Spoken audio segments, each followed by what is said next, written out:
মুসা, আপনার কাছে আমার একটি আরজি, আপনি যেহেতু আল্লাহর সাথে যাইতেছেন দেখা করার জন্য, আমার আল্লাহ পাক রব্বুল আলামিনকে বলবেন, ও মুসা, এই বনের মধ্যে বহুদিন যাবত বৃষ্টি হয় না, বৃষ্টি কবে হবে?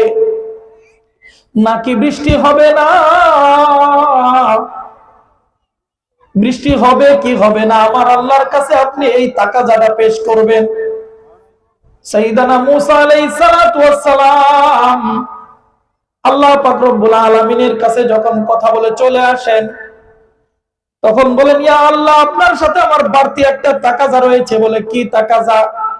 আমি আসার সময় রাস্তার মধ্যে আমাকে এক হরিণ বলে দিল তাদের বনের মধ্যে বৃষ্টি অনেকদিন যাবত হয় না। আমাকে বলল জিজ্ঞাসা করতে তাদের বনের মধ্যে বৃষ্টি হবে কি হবে না। আল্লাহ পাক রব্বুল আলামিন জবাব দিলেন, ও মুসা, ওই হরিণকে জানাইয়া দিবা ওই বনের মধ্যে আমি আরো 100 বছর পরে বৃষ্টি দেব।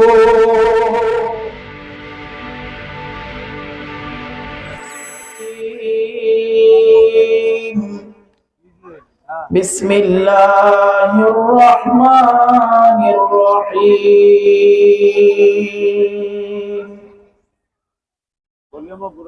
قد أفلح المؤمنون الذين هم في صلاتهم خاشعون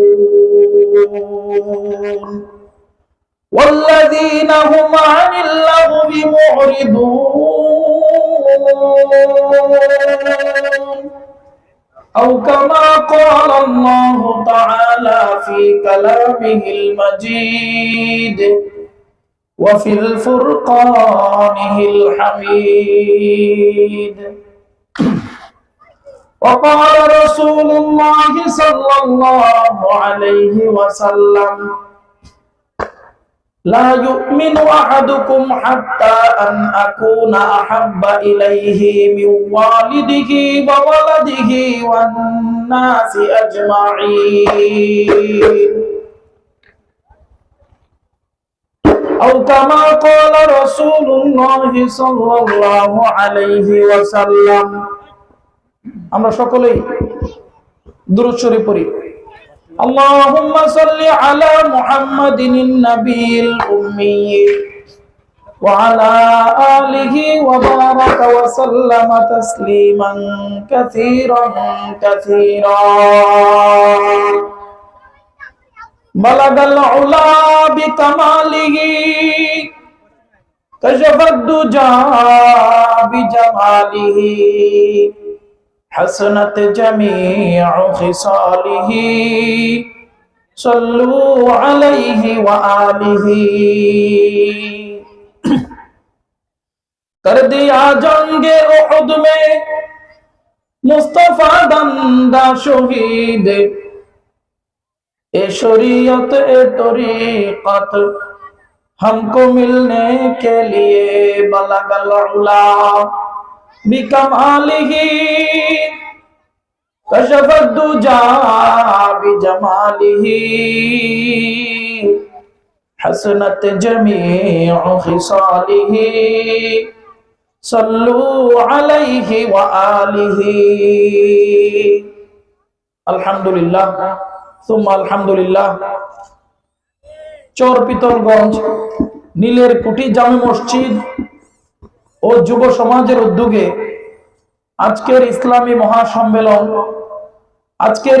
মহাসম্মেলনের সম্মানিত উস্তাজুল আসাতেজা, আমার শ্রদ্ধেয় মুরব্বী এবং উস্তাদ মাওলানা হেলালউদ্দিন সাহেব দামাত বারাকাতুহুম আফাল্লাহু আনহু, দিগার উলামায়ে কেরাম, আমার সামনে উপবিষ্ট আমার পিতৃতুল্য মুরব্বিয়ানে কেরাম এবং আমার সমবয়সী যুবক ভাইরা, ছোট ছোট কচি কাঁচা সোনামণিরা, পর্দার আড়ালে উপবিষ্ট পুত পবিত্রা আমার মা ও বোনেরা, আজকে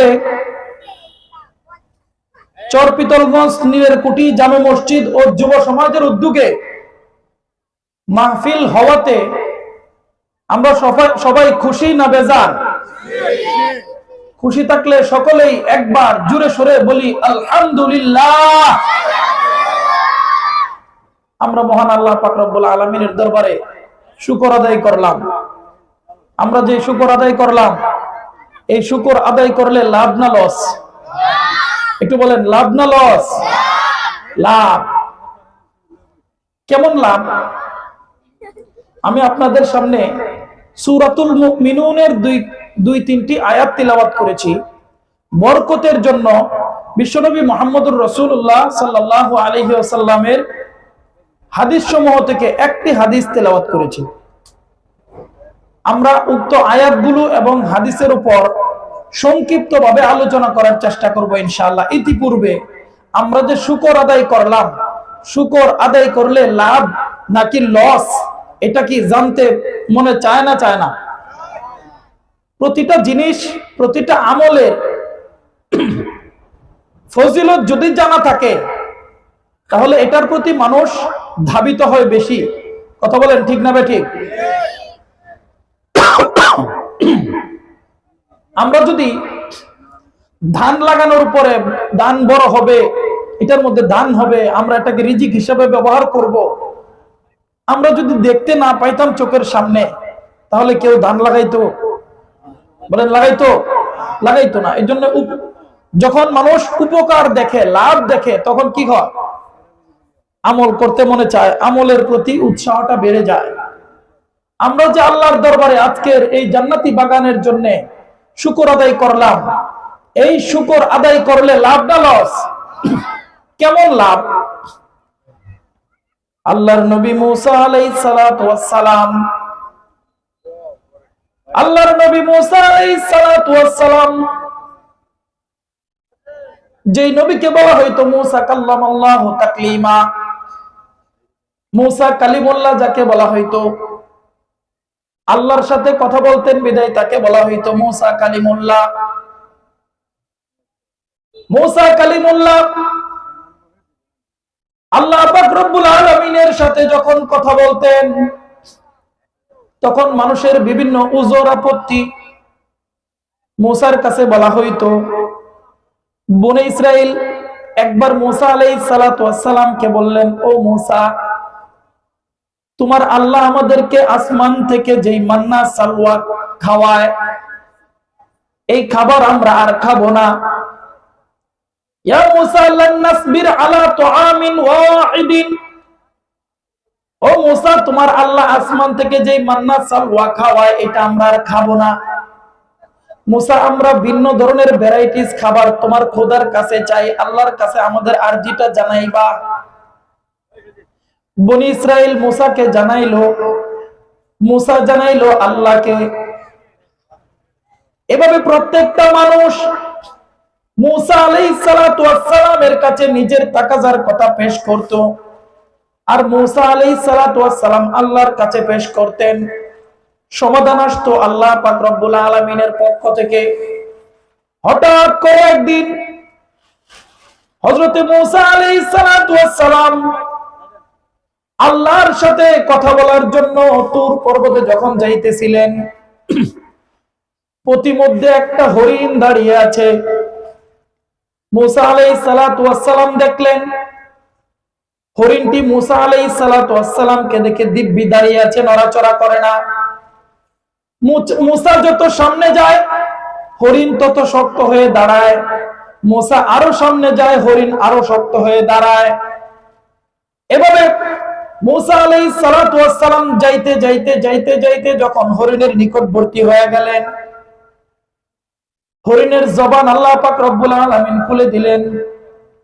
হরিণ ডাক দিয়া বলে, আল্লাহর নবী মুসা, আমি রাস্তার মধ্যে দাঁড়িয়ে আছি আপনার সাথে একটি কথা বলার জন্য। ও মুসা, আমরা তো আল্লাহর সাথে কথা বলতে পারি না, আপনি মুসা কালিমুল্লাহ আল্লাহর সাথে কথা বলতে পারেন।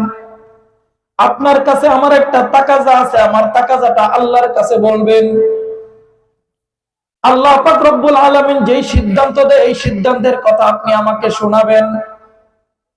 মুসা আলাইহিস সালাতু ওয়াস সালাম বললেন, ও হরিণ, তুমি তো পশু, তুমি তো একটা প্রাণী, তোমার কি তাকাজা রয়েছে আল্লাহর কাছে?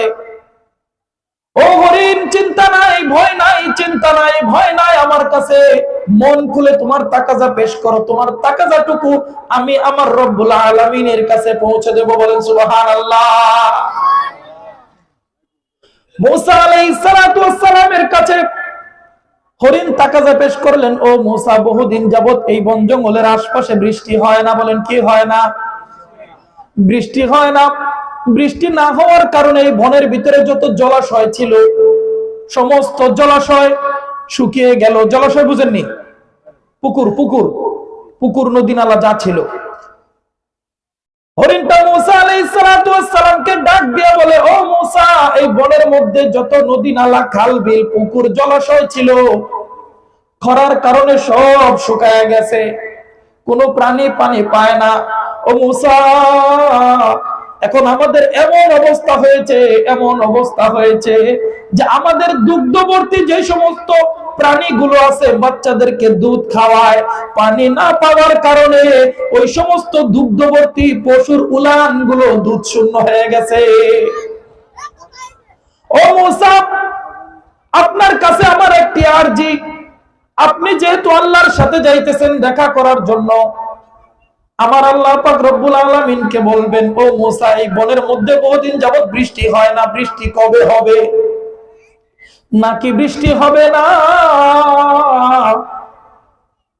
বৃষ্টি হবে কি হবে না, আমার আল্লাহর কাছে আপনি এই তাকাজাটা পেশ করবেন।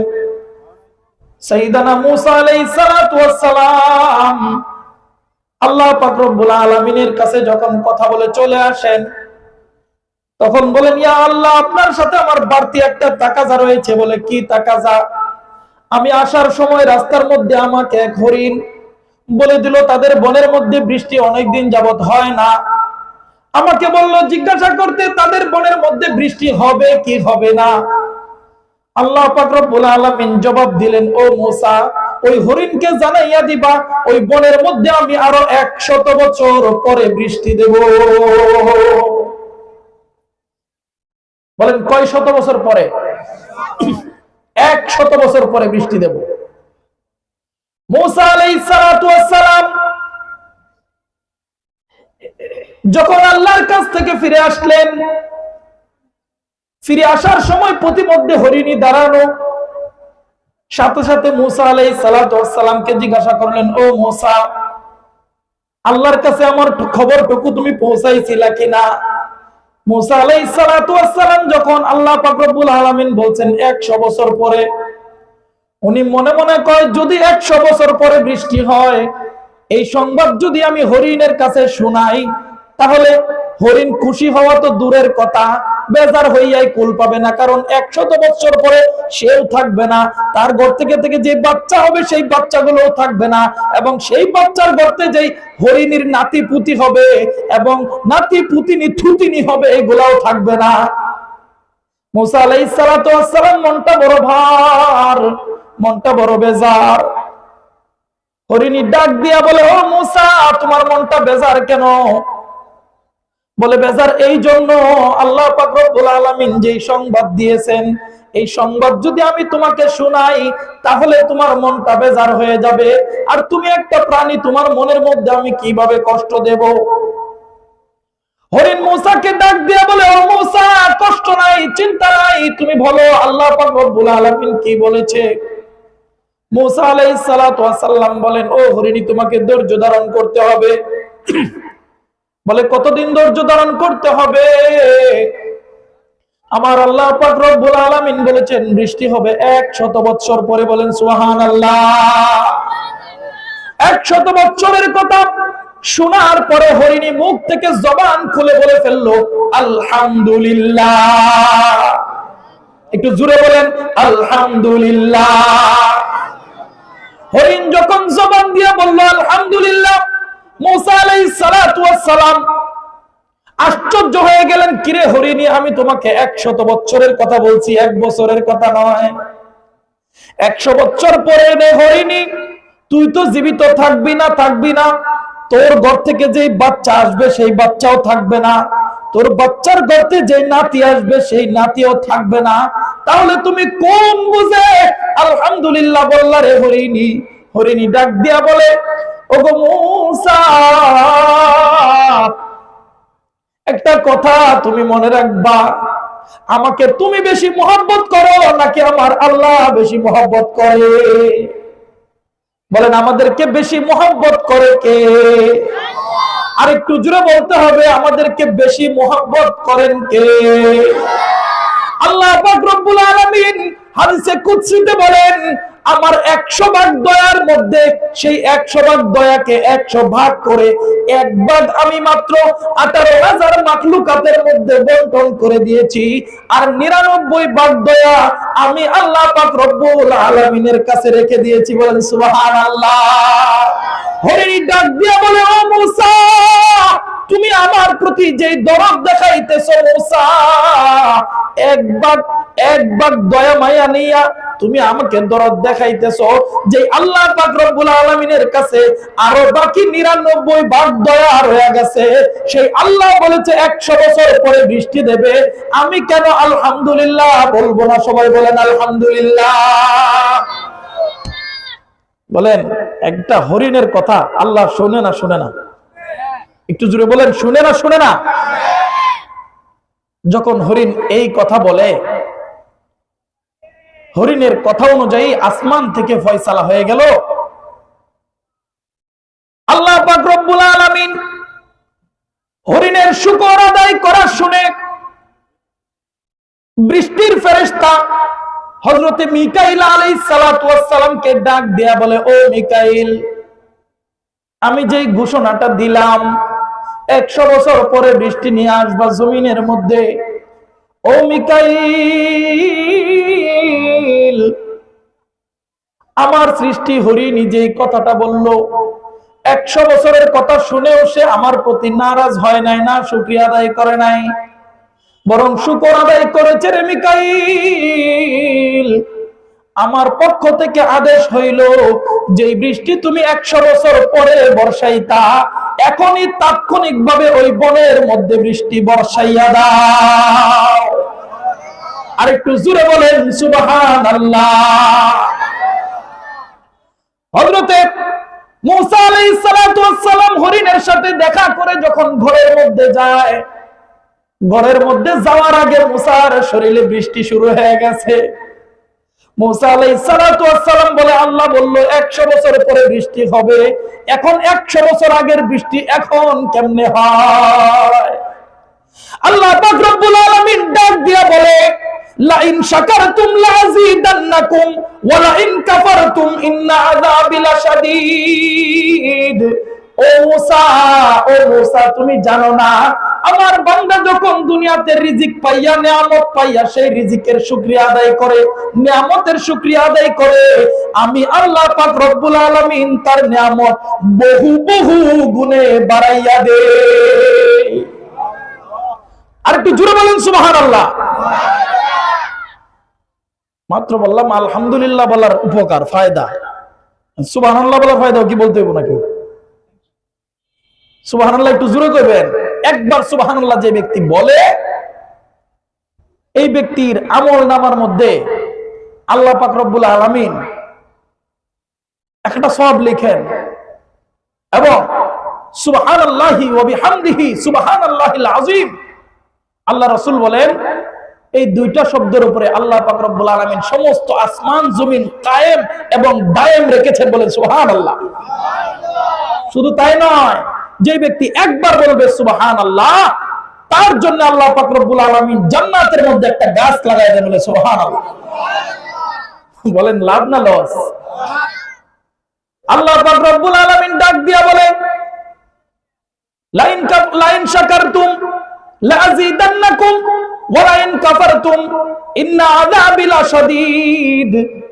যে ব্যক্তি আমার নিয়ামত পাইয়া নিয়ামতের শুকরিয়া আদায় করবে, আমি তার নিয়ামত বাড়াইয়া দেব, আর যে ব্যক্তি নিয়ামত পাইয়া ওই নিয়ামতের শুকর আদায় করার পরিবর্তে অকৃতজ্ঞতা প্রকাশ করবে, আমি আল্লাহ পাক রব্বুল আলামিন ওই ব্যক্তির নিয়ামত সিনাইয়া নেই না, বরং সিনাইয়া নিয়া তাকে কঠিন আযাবের মধ্যে গ্রেফতার করে দিয়ে। বলেন নাউযুবিল্লাহ। তাহলে বলেন, একটা শুকর আদায় করার কারণে 100 বছর পরের বৃষ্টি আল্লাহ পাক রব্বুল আলামিন কোথায় আনলেন? একটু বলেন না, কোথায় আনলেন? 100 বছর আগে নিয়ে আসলেন, 100 বছর।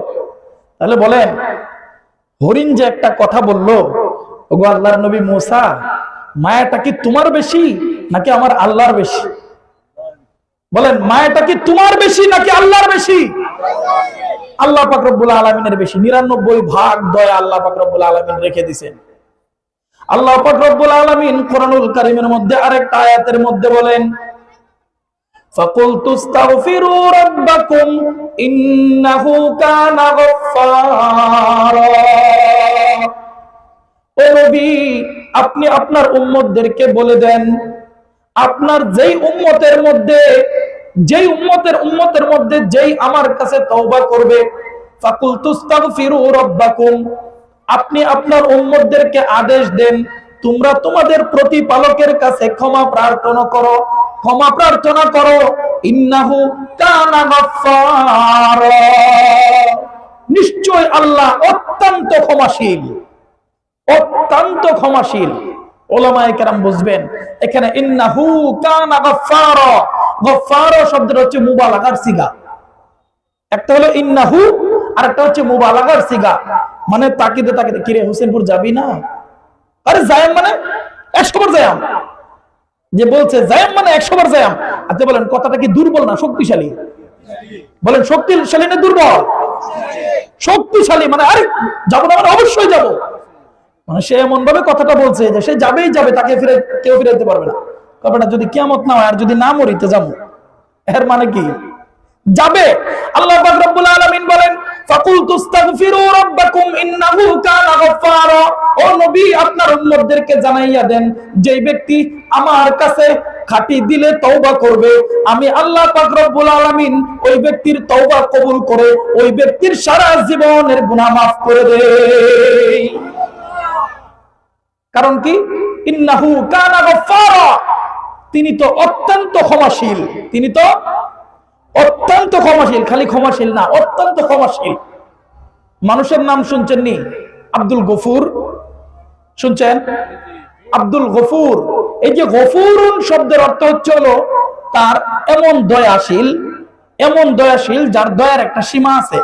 কিন্তু আল্লাহ পাক রব্বুল আলামিন যে আয়াতের মধ্যে বললেন গফফার, মুফাসসিরিনে কেরাম বলেন যে গফফার এই নামের শেষে দয়ার কোনো সীমা রেখা নাই। আল্লাহ পাক রব্বুল আলামিন বান্দার চক্ষুর নজর যত দূর পর্যন্ত রেখেছেন, আল্লাহ পাক রব্বুল আলামিন দয়ার সীমা এর চাইতেও বেশি। আল্লাহ আমাদেরকে দয়া করবে না করবে কারে? বলেন, আমাদেরকে দয়া করবে না করবে কারে?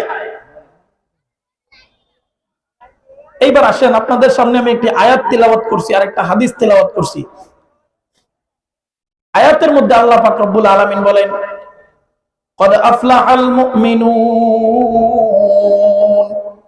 الذين هم في صلاتهم خاشعون। আল্লাহ পাক রব্বুল আলামিন বলেন, সফলকাম তো তারাই, সফলকাম তো তারাই যারা মুমিন, যারা সফলকাম তো তারাই যারা মুমিন, যারা মুমিন তারাই সফলকাম। মুমিনদের এই সূরার মধ্যে আল্লাহ পাক রব্বুল আলামিন বৈশিষ্ট্য বলেছেন 6টা।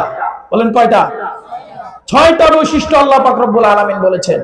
1 নাম্বার, আল্লাযীনা হুম ফি সালাতিহিম খাশিউন।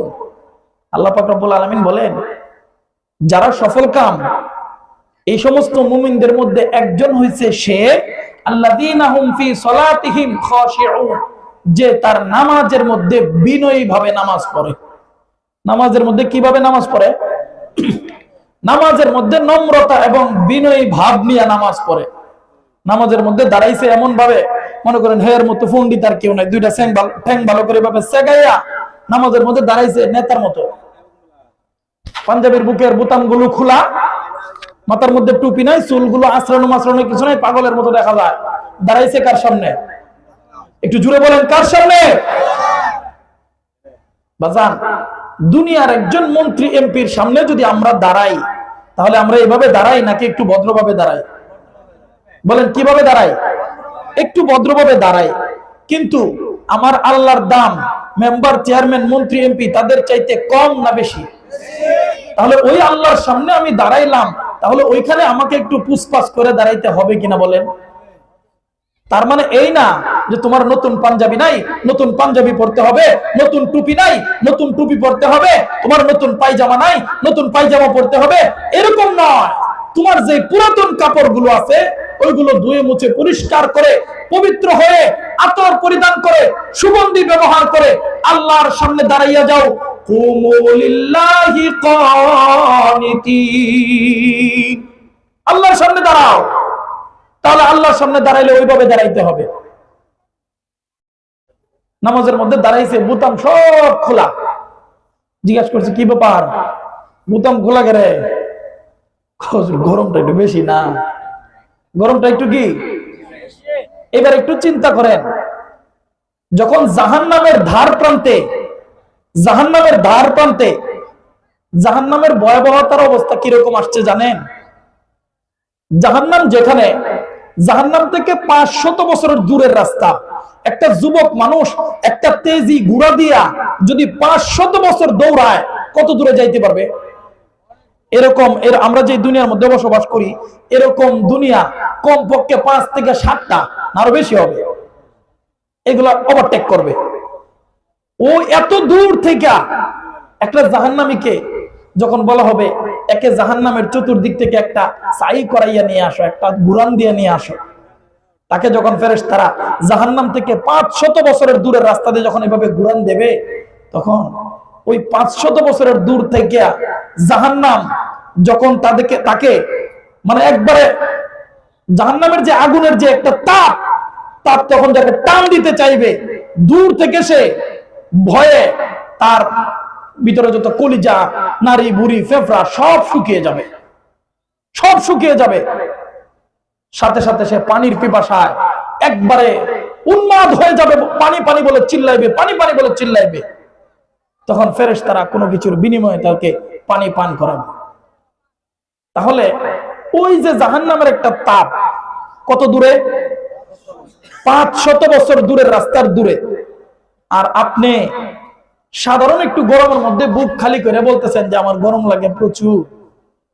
ভাইজান একটু চিন্তা করেন, আমার ভিতর থেকে যখন প্রাণবায়ুটা বের হয়ে যাবে, আপনার কবরের মধ্যে কে ফিট করবে ফ্যান? আপনার কবরের মধ্যে কে করবে বাতাস? আপনার কবরের মধ্যে কে ফিট করবে এসি? আপনার কবরের মধ্যে আপনাকে কে দেবে প্রোটেক্ট? বলেন আছে নাকি কেউ? আছে কেউ? বিছানাও নাই, দরজাও নাই, জানালাও নাই, কিচ্ছু নাই। চতুর্দিকে রবে শুধু মাটি, চতুর্দিকে রবে শুধু মাটি। কথা বলেন ঠিক না ঠিক? চতুর্দিকে মাটি ছাড়া আর কিচ্ছু নাই, অন্ধকার কবর। একদিন অন্ধকার রাত্রিতে বের হয়ে রাস্তার মধ্যে নির্জনে দাঁড়ায় থেকে দেখেন চতুর্দিকে কিরকম খালি একটা আওয়াজ, কিরকম একটা ভয় কাজ করে। কবরের মধ্যে গেলে কি অবস্থা হবে বলে? এই জন্য আল্লাহ পাক রব্বুল আলামিন বলেন, আল্লাযীনা হুম ফি সালাতিহিম খাশিউন, যারা নামাজ পড়বে নামাজের মধ্যে যখন দাঁড়িয়ে যাবে তাদের ভাব থাকবে বিনয়ী ভাব, তাদের ভাব থাকবে নরম ভাব, ভিতরে গরম কোনো ভাব থাকতে পারবে না। আমি মেম্বার, আমি চেয়ারম্যান, আমি অমুক নেতা, আমি তমুক নেতা, আমি হাফেজ সাহেব, আমি আলেম সাহেব, আমি মাওলানা সাহেব, আমি মুহাদ্দিস সাহেব, আমি শাইখুল হাদিস সাহেব, কেউ এখানে সম্মানী নয়। নামাজের কাতারে যখন দাঁড়িয়ে যাবে কুল্লুহুম সাওয়াআন সাওয়া, সবাই সমান সমান হয়ে যাবে। আল্লাহর দরবারে যখন সিজদা দেওয়ার জন্য বান্দা দাঁড়িয়ে যায়, কাতার যতটুকু সোজা হয়, যত সুন্দর হবে কাতার, যত সোজা হবে কাতার, যত সোজা হবে ওই সোজা দেখে আল্লাহ পাক রব্বুল আলামিন খুশি হইয়া প্রত্যেকটা মুসল্লির নামে জান্নাত বরাদ্দ করে দেন। মুহতারাম, এই জন্য নামাজের মধ্যে কোনো আমিত্ব ভাব নাই, নামাজের মধ্যে কোনো অহংকার নাই। নামাজের মধ্যে দাঁড়াইতে হবে একেবারে নম্র এবং বিনয়ী ভাব নিয়ে। আল্লাহ রাসূল সাল্লাল্লাহু আলাইহি ওয়াসাল্লাম হাদিসের মধ্যে বলেন, সর্বপ্রথম আউয়ালু মা ইউহাসাবু বিহিল আবদু ইয়াউমাল কিয়ামাতিস সালাহ, সর্বপ্রথম আল্লাহ পাক রব্বুল আলামিন মৃত্যুর পরে তোমার হিসাব নেবে ওই নামাজের। যে নামাজটা তুমি আল্লাহকে দেখানোর জন্য পড়ছিলা, নাকি 40 বছর পার হওয়ার পরে সামাজিকতা রক্ষার জন্য নামাজে দাঁড়াইছিলা? ওই নামাজটা কি তুমি আল্লাহর সন্তুষ্টির জন্য আদায় করেছিলা, নাকি চাপে পড়ে আদায় করেছিলা? মানুষ কি বলবে এখন যদি মসজিদে না যাই?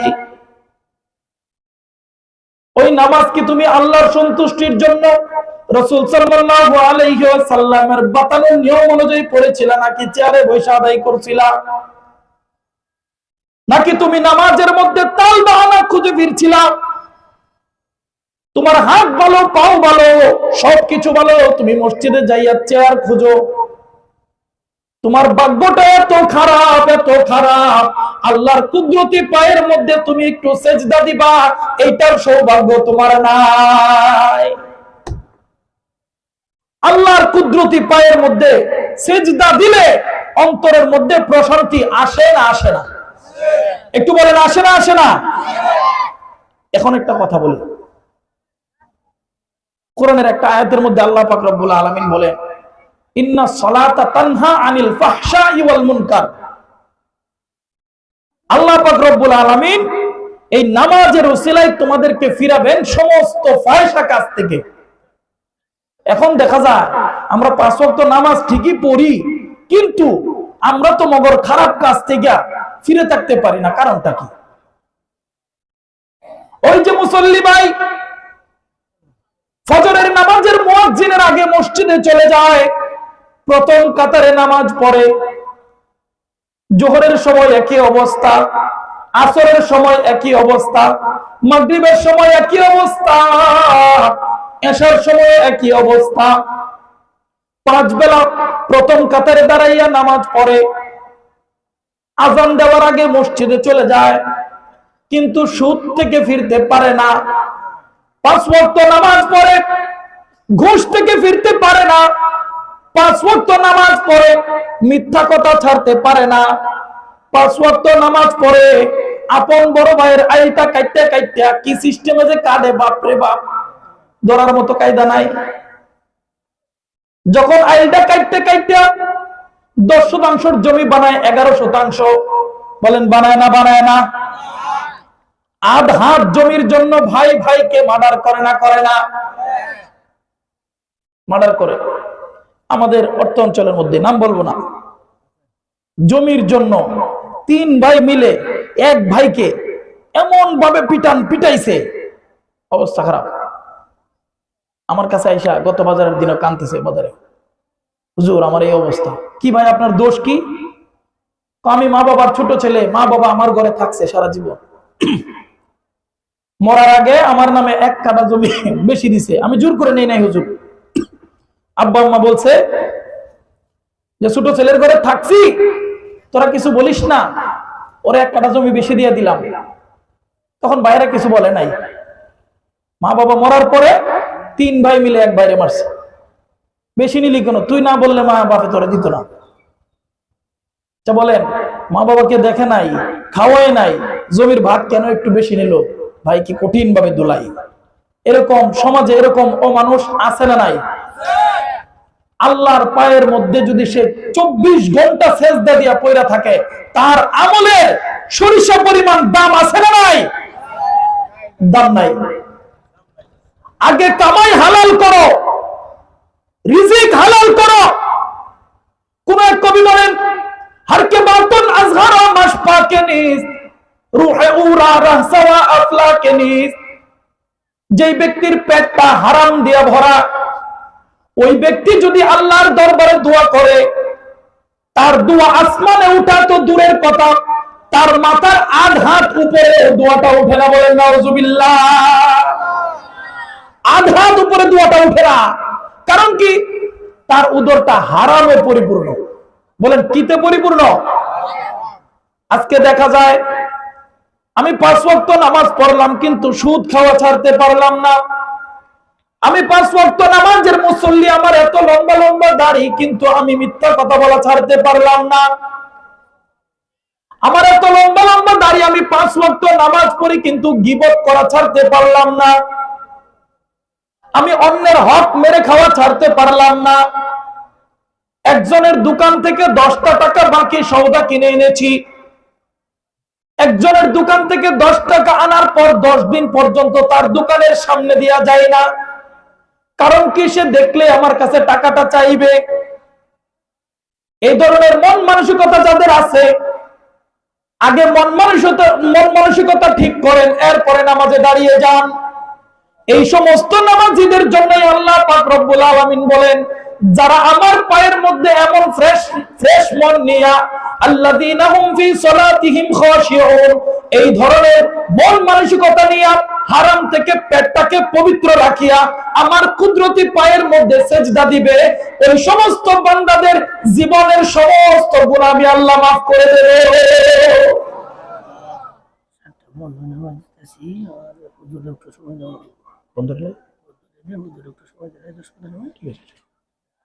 এই জন্য মুহতারাম হাজিরিন,